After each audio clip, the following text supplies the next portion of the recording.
She had been acting strange for months, staying late at work, always glued to her phone like it held some secret too dangerous to let go. When we spoke, it felt like her mind was elsewhere, locked behind a door I no longer had the key to. I told myself it was stress, maybe a heavy project at work, maybe just life pressing it on her. I gave her the benefit of the doubt, because that's what love is supposed to be.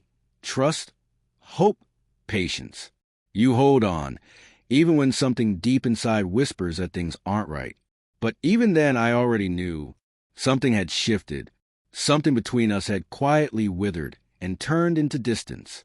Then one evening, she sat across from me on the couch. Her eyes shimmered with tears, and she said she needed to talk.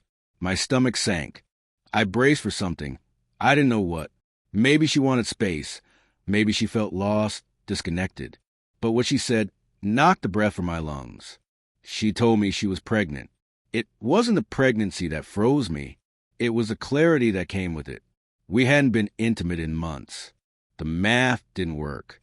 The timeline betrayed her before her words ever could. I asked her, plainly, who the father was. She didn't answer, just turned her face away. And in that heavy, choking silence, the truth emerged. Eventually, she admitted it.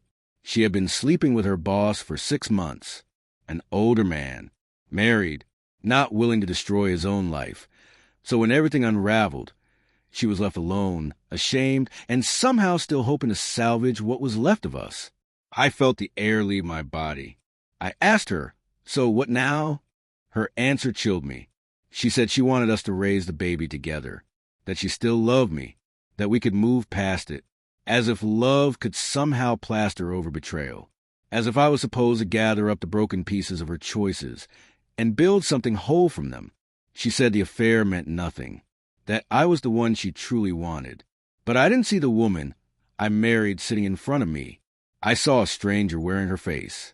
This wasn't the person who once stood across from me and vowed forever. This was someone who gambled with my heart and now wanted me to clean up the aftermath. She had made her choices. Now it was my turn. I didn't yell. I didn't cry. I stood, walked into the bedroom, and pulled out the divorce papers I had already prepared. Call it instinct. Call it survival. Weeks earlier, I had felt something stirring, an unshakable sense that the truth was close. So I'd spoken to a lawyer, just in case. I handed her the envelope.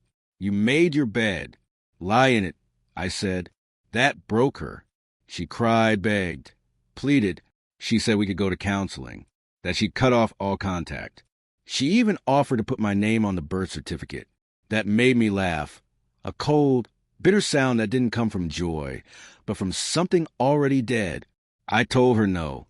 I wasn't going to raise another man's child, especially not the child of the man who had helped destroy our marriage. Packing was hard, not because I loved her. That love died the moment the truth left her lips. It was hard because I was mourning a future I had once believed in. Every framed photo, every shared item suddenly felt fake. I left most of it behind. I took what mattered, my dignity and the pieces of my peace. The divorce went through quietly. She didn't fight. Maybe she knew she'd lost me long before the paperwork arrived. Some friends called me cold, said I was heartless. But the ones who knew the whole truth understood. I wasn't seeking revenge. I wasn't punishing her. I was choosing myself. Something I should have done long before her confession. Months later, I heard her boss had also left his wife, but he didn't go to her. He moved away, vanished. She was left alone, pregnant, and burdened by the weight of decisions no one else could carry for her. I never reached out. There was no need. Some bridges don't burn. They collapse under the weight of their own decay. I started over. New apartment, new job, eventually a new relationship. Trust doesn't come easily, but I've learned not to give it blindly to others. Only trust in myself. In that quiet voice that speaks when something feels off. That's the one thing she couldn't take from me. People ask if I miss her. I don't. I miss who I thought she was. The version of her I built in my mind. But that person never really existed. The real her, the one who lied, who cheated, who asked me to raise the result of her betrayal, that woman is a ghost. I buried her the day I walked out the door. It wasn't just the cheating. It was the lies, the manipulation, the staggering disrespect. She didn't just betray me. She tried to hand me the weight of her guilt and call it love. I let it fall. I walked away. And I've never felt lighter.